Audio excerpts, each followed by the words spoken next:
What's up? What's happening? What's popping? What's going on, everyone? Welcome back to another great edition of Symone with the Sports. I'm Symone, bringing guys daily sports talk. So if you're new here, if you're old here, you haven't already subscribed to the channel, make sure you stop what you're doing, leave a comment, subscribe, keep rocking with me. Also, make sure you check out the links down below. The first one is to buy me a coffee to help fuel this channel. The second link is to shop the official Symone with the Sports, a merch collection. Get you the classic tee, the wavy tee, or the fly or die crew neck. And lastly, guys, if you do not do anything else, turn your notification bells on, because you already know the videos are coming like boom, boom, boom, boom, boom, and you don't want to miss a single video or live stream, especially with training camp kicking off tomorrow and news trickling in as soon as right now. So guys, we have made some transactions today. So one, we have made a lot of coaching staff changes, and that's the topic for another day, but let's get into some of the player transactions that's starting ahead of training camp. So off the rip today, we signed defensive tackle Kobe Smith, and we'll get into him in 1 second. But we also waived a few guys. So we waived wide receiver Josh Hammond, and we waived also defensive tackle Noah Ellis on he had a non-football injury, but he got waived. So we got a couple of things to get into before we get into a little bit of Kobe Smith. Let's first talk about the waiving of Josh Hammond. So Josh Hammond's waiving kind of had to happen, and it's not really surprising because the Eagles, we have hella wide receivers. Like I keep telling y'all, we have a lot of cuts that are going to have to be made at wide receiver, and we already started making cuts. So off rip, we know making the roster, A.J. Brown, DeVonta Smith, Quez Watkins, and Zach Pascal. Now the guys that are fighting for spots, Jalen Reagor, Greg Ward, Deion Kane, John Hightower. Now was Josh Hammond, but now he got cut. Carrick Weekfall, Britton Covey, and Devin Allen. So we have so many wide receivers. We already starting to make them snip, snip, snip, cuts before them guys even suit up in them pads. So Josh Hammond is one of the first wide receivers to go, but we still gotta get rid of a lot of wide receivers. So back to the defensive line. Again, we signed this guy right here, Big 71 for the Bucks, when he was with the Bucks for a minute.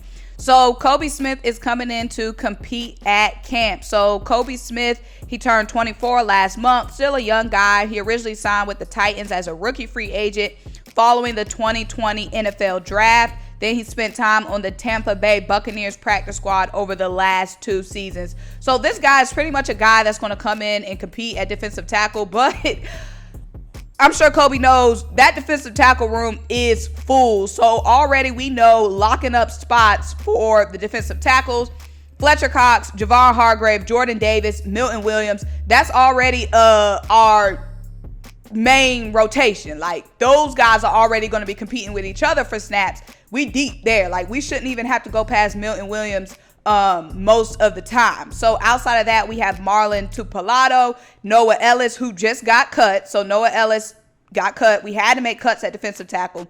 We have Marvin Wilson and Renell Wren on the depth chart. So we just cut Noah Ellis.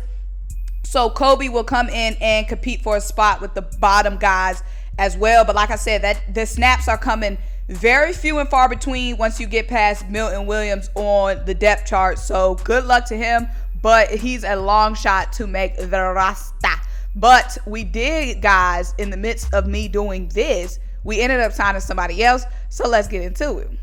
All right, guys. So we have a former Falcon on the roster. We have signed Jaeden Graham, a tight end, most formally, I wouldn't say notably known, but most formally with the Atlanta Falcons. So he's been in the league a couple of years, but he's only logged playing time in 2019 and 2020. He's pretty much strictly been a blocking tight end. He only has like 12, maybe 13 receptions across his career. So again, another training camp body. We're not really that deep, y'all, at tight end. So on our tight end depth chart, of course, we have Dallas Goedert, who really is like the main, only really like piece we know at tight end. Like he's the only, I wouldn't say lock, but yeah, kind of basically lock. Like he's the only known quantity we have at tight end. Behind Dallas Goedert, we have Jack Stoll. On our depth chart, we're listing Tyree Jackson as a tight end. And then we also have Grant Calcaterra, who we drafted in the 6th round. And then also JJ Arcega-Whiteside, JJ, who we converted to tight end, but we haven't seen play tight end, but he's pretty much just a blocking piece as well. So I guess JJ and Jaeden will compete for blocking snaps. But like I said, I've said this before, we do need to kind of beef up this tight end room. We only have a tight end 1. We don't have a solidified tight end 2. Jack Stoll and Tyree Jackson have been promising in the past, but neither one of them have been able to really stay fully healthy throughout the season to see what we can really get out of both of those guys. Grant Calcaterra, who we got in the 6th round, he's a promising piece as well. But that's some news and updates for you guys. Let me know what you guys think. Make sure you like this video, leave a comment, subscribe, keep rocking with me. Check out the links down below and turn your notification bells on, because you already know the videos. The news are kicking off tomorrow. But until I talk to you guys next time.